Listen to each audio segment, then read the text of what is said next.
Good morning, everyone. This is Father Nate, missionary priest in Italy, and thanks for joining us today, November 2nd, on No Greater Delight, our podcast on Marian feasts and Marian meditations.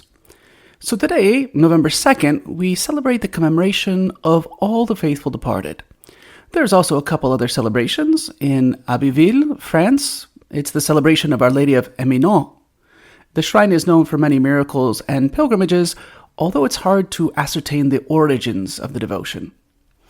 Also, on this commemoration of all the faithful departed, some people like to recall Mary in her scapular promise, and so they remember in a special way Our Lady of Mount Carmel.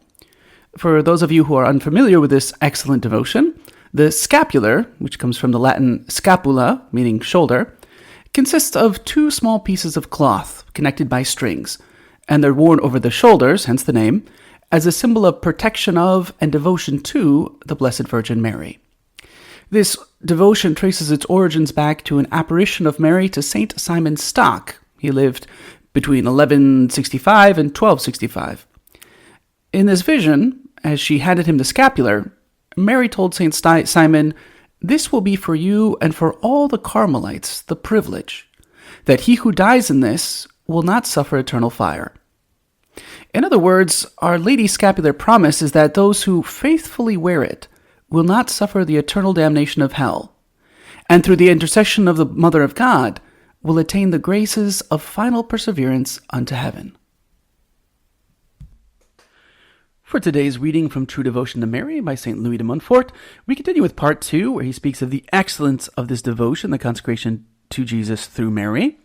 Again, we're continuing with the motives for perfect consecration. That's the second section here. And today we'll just consider the brief fourth motive that he gives.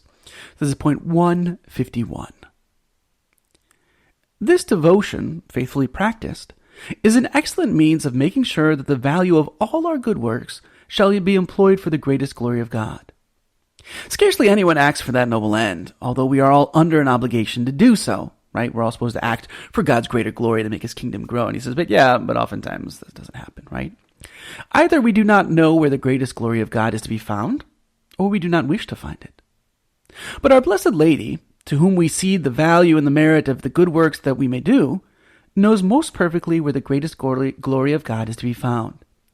And inasmuch as she never does anything except for the greatest glory of God, a perfect servant of that good mistress, who is wholly consecrated to her, may say with the heartiest assurance that the value of all his good actions, thoughts, and words is employed for the greatest glory of God, at least unless he expressly revokes his offering. Is there any consolation equal to this?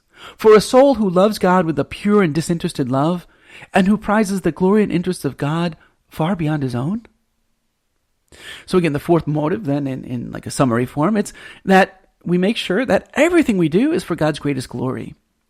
And he says, if we just rely on our own knowledge, our own experience, we don't really know what is for God's greatest glory. But when we give it to Mary, she does know. And so she gives it in such a way that it's for his greatest glory. And again, that's the fourth motive for why we should practice this devotion of consecration to Jesus through Mary.